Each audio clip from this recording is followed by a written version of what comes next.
मदनपुर गांव में मोहन अपनी जवान बेटी के साथ मिलकर मोमोज बेचता था। आओ आओ, गर्मा गर्म मोमोज खा लो, चटपटे तीखे मोमोज खा लो। देखते ही देखते उसके पास ढेर सारे ग्राहक आ गए। बहुत जल्दी से मोमोज लगा दो दो प्लेट। और हाँ, मुझे ममता बेटी के हाथ के ही मोमोज खाने। जब से ममता मोमोज बनाने लगी है तब से हम बिना मोमोज खाए एक दिन रह नहीं सकते। अंकल, ये सारे मोमोज मैंने ही बनाए, अभी खिलाती हूँ आप लोगों को। तो इस तरह ममता के हाथों के मोमोज पूरे गांव में प्रसिद्ध थे। कुछ ही दिनों बाद लड़के वाले उसे देखने आए। भाई साहब, मेरे बेटे की टेलर की दुकान है, लोगों के कपड़े सीता है, अच्छा खासा कमा लेता है, लेकिन हमारे घर में मेरे और मेरे बेटे विक्रम के अलावा कोई है नहीं, इसीलिए मैंने सोचा विक्रम की शादी कर देती हूँ। हाँ, पंडित जी ने बताया था आप लोगों के बारे में, हमें भी ये रिश्ता मंजूर है। अंकल, आपकी बेटी भी आपके साथ ठेले पर मोमोज बेचती है, बहुत अच्छी बात है। लेकिन हम लोग शहर में रहते हैं, वहां किसी को ये नहीं पता चलना चाहिए कि मेरी बीवी मोमोज बेचती थी, वरना हमारी इंसल्ट हो जाएगी। मैं भला क्यों बताऊंगा किसी को। विक्रम और ममता की शादी 1 महीने के अंदर हो गई। विदा होकर जब वो अपने ससुराल आ रही थी तो उसने गाड़ी के अंदर से ही चौराहे पर कुछ मोमोज वालों को देखा, जहाँ पर बहुत भीड़ लगी हुई थी। मोमोज वाले ठेले देखकर उसे अपना ठेला याद आ गया। क्या बात है, यहाँ भी लोगों को मोमोज बहुत पसंद है। मैं कितनी बदनसीब हूँ, किसी को बता भी नहीं सकती कि मैं भी पहले मोमोज बेचती थी, मुझे भी मोमोज बनाने आते। खैर, वो अपने ससुराल आ गई। मुंह दिखाई की रस्म शुरू हुई। बहू तो तुम्हारी बहुत सुंदर है, और बताओ बेटी, क्या क्या कर लेती हो तुम? आंटी, शादी से पहले मैं ममता ने इतना बोला ही था कि तभी उसकी सास ने उसके पैर में चींटी काट ली, इसलिए तुरंत ममता ने अपनी बात बदल दी। आंटी, शादी से पहले मैं मोमोज बहुत खाती थी, काश मुझे भी मोमोज बनाने आते तो कितना अच्छा होता। अरे कोई बात नहीं बहू, जहाँ पर विक्रम बेटे की दुकान है उसके सामने ही मोमोज वाला लगाता है, हम सब वहीं जाते हैं, तुम भी चलना हमारे साथ। जी आंटी जी। खैर, मुंह दिखाई की रस्म खत्म हो गई। रात को बारी थी पहली रसोई की रस्म की। सासू माँ, मैं अपनी पहली रसोई में आप लोगों के लिए मोमोज बना दूं क्या? मुझे पता है तेरे अंदर मोमोज बनाने के कीड़े बहुत काट रहे हैं, पर आज के बाद इस घर में मोमोज का नाम भी मत लेना, वरना किसी दिन सारी सच्चाई बता देगी तू। हाँ ममता, माँ सही कह रही है। अगर धोखे से भी मोहल्ले वालों को पता चल गया कि तुम एक मोमोज बेचने वाली हो तो हमारी इंसल्ट हो जाएगी। जाओ चुपचाप दाल चावल बना लो। खैर, ममता किचन में गई और उदास मन के साथ दाल चावल बनाने लगी। खाना खाकर सभी सो गए। अगली सुबह नाश्ता करके विक्रम अपनी दुकान चला गया और कपड़े सिलने लगा। तभी कुछ ग्राहक आ गए। अरे मोहन बेटा, मैंने तुम्हें 1 हफ्ते पहले ब्लाउज सिलने को दिया था, अभी तक सिल पाया या नहीं? अरे मोहन बेटा, मैंने कोट पैंट सिलने को दिया था, अभी तक बन पाया या नहीं? आप लोगों को पता ही है कि शादी की वजह से मैं बहुत बिजी हो गया था, लेकिन चिंता मत कीजिए, आप सबको शाम तक सारे कपड़े मिल जाएंगे। तो ऐसे ही समय बीत रहा था।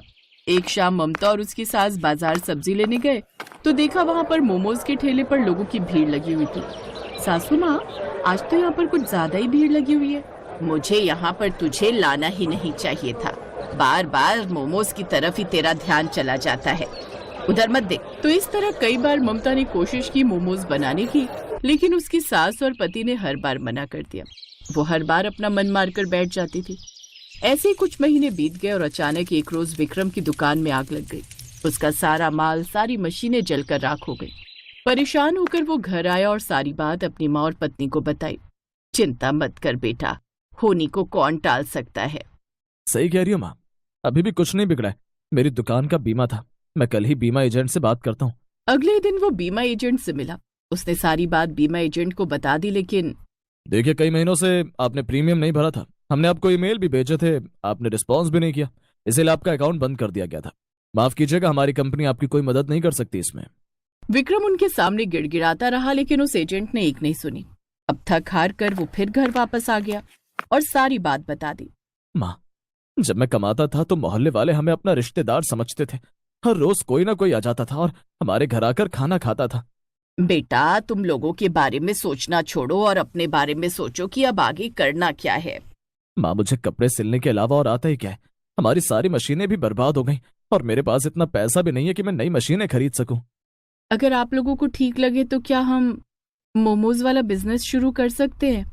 नहीं बहू, हम भूखे मर जाएंगे लेकिन ये जलील धंधा नहीं करेंगे। हमारी इज्जत भी चौराहे के ठेले वालों की तरह हो जाएगी। ये सब सुनकर ममता को बुरा तो लगा, लेकिन वो कुछ बोल नहीं पाई। ऐसे धीरे धीरे समय बीत रहा था। सारे पैसे भी खत्म हो रहे थे। फिर एक रोज अचानक उसके घर सारे मोहल्ले वाले, उसके सारे सैकड़ों रिश्तेदार इकट्ठा हो गए। पूरा घर, आंगन, छत रिश्तेदारों और मेहमानों से भर गया। तभी उसके फूफा ने कहा, विक्रम तो इतने सारे रिश्तेदारों को देखकर हैरान हो गया होगा ना। हाँ फूफा जी, आज कोई खास दिन है क्या? मुझे भी कुछ समझ नहीं आया। अरे भाभी, आज आपके बेटे और बहू की शादी की सालगिरह भूल गई क्या? आप तो जानती हो हम लोग पार्टी का एक मौका नहीं छोड़ते। चलिए ना, किसी अच्छे से होटल या रेस्टोरेंट में चलकर हमें पार्टी दीजिए। अब विक्रम और उसकी माँ परेशान हो गए। सास, बहू और विक्रम घर के बाहर अकेले में आकर बात करने लगे। माँ, हमारी हालत इतनी तंग हो गई है, इतने सारे लोगों को होटल में पार्टी कैसे दूं? पहले की बात अलग थी, तब मेरा धंधा अच्छा चल रहा था। अब तो हमारे पास एक ही चारा है, कहीं से थोड़ा बहुत सामान इकट्ठा कीजिए। मैं इन लोगों को मोमोज बनाकर खिलाती हूँ। मैं शर्त लगाती हूँ, मोमोज खाकर ये सब खुश होकर जाएंगे। मैं मोमोज बेचने तो नहीं जा रही हूँ कि आप लोगों की इंसल्ट हो जाएगी। अगर पार्टी नहीं दी तब तो उससे भी बड़ी इंसल्ट हो जाएगी आप लोगों की। इस बार बहू सही कह रही है, इस बार बहू की बात मान ही लेते हैं। विक्रम, तू जा, कुछ उधार सामान लेकर आ मोमोज बनाने का। तब तक मैं और बहू मेहमानों को संभालते हैं। उसी वक्त विक्रम बाजार गया और जितना भी सामान उसे उधार मिला सब लेकर घर आ गया। ममता अकेले उन सैकड़ों लोगों के लिए मोमोज बनाने लगी। उसने अलग अलग तरीके के मोमोज बनाए, दाल वाले मोमोज, आलू वाले मोमोज, कुछ तो रंग बिरंगे मोमोज भी बना दिए और कुछ मोमोज बनाकर उसने चाशनी में डाल दिए। शाम को जब पार्टी हुई तो मोमोज देखकर सब हैरान हो गए। अरे क्या बात है बहू, इतने रंग बिरंगे मोमोज मैंने आज तक नहीं देखे। ये ठेले वाले से लाई हो क्या? अरे नहीं, ये तो मेरी बहू ने बनाए हैं। बहू, तुम तो उस दिन कह रही थी कि तुम्हें मोमोज बनाने आते ही नहीं, फिर आज तुमने 100 किलो से भी ज्यादा मोमोज अकेले कैसे बना दिए? आप लोग मोमोज खाकर बताइए कैसे बने, बाकी बातें हम बाद में भी कर सकते। सबसे पहले तो विक्रम और ममता ने केक काटा, उसके बाद सबने मोमोज खाना शुरू कर दिया। उन्हीं मेहमानों में से एक बहुत बड़ा आदमी था जो किसी रेस्टोरेंट का मालिक था। मोमोज खाकर वो बहुत खुश हुआ। क्या बात है बेटा, इतनी वैरायटी के मोमोज मैंने आज तक नहीं देखे। रंग बिरंगे मोमोज, मीठे मोमोज, खट्टे मोमोज, तीखे मोमोज, तुमने तो कमाल कर दिया। अगर तुम बुरा ना मानो तो क्या तुम मेरे रेस्टोरेंट में काम करोगी? मैं हर महीने तुम्हें 1 लाख से भी ऊपर दूंगा। ये मौका ममता गंवाना नहीं चाहती थी, इसलिए उसने कहा, सासू माँ, क्या मैं इनके रेस्टोरेंट में काम कर सकती हूँ? वहाँ काम करने से तो आपकी इंसल्ट नहीं होगी। इसके अलावा हमारे पास कोई दूसरा रास्ता भी नहीं है। हमारी हालत बहुत खराब हो चुकी है। माँ, मुझे लगता है कि ममता बिल्कुल सही कह रही है। हमने इसके टैलेंट की आज तक कद्र नहीं की। थोड़ी ही देर में सैकड़ों लोग उसके मोमोज की तारीफ करने लगे। ये सुनकर रेस्टोरेंट का मालिक बहुत खुश हुआ। क्या बात है बेटा, सैकड़ों लोगों का रिव्यू मुझे यहीं पर मिल गया। अब देखना, कुछ ही महीनों में हमारा रेस्टोरेंट पूरे शहर में नंबर 1 बन जाएगा। बस तुम हाँ कर दो। ठीक है सर, मैं आपके रेस्टोरेंट पे काम करने के लिए तैयार हूँ। उस दिन सारे मेहमान खुश होकर वहाँ से चले गए। अगले दिन से ही ममता ने रेस्टोरेंट ज्वाइन कर लिया। कुछ ही दिनों में उसने ढेर सारा पैसा कमा लिया और खुद का भी एक रेस्टोरेंट खोल लिया, जिसमें वो अपने पति के साथ मिलकर काम करने लगी और अपनी जिंदगी खुशी खुशी बिताने लगी।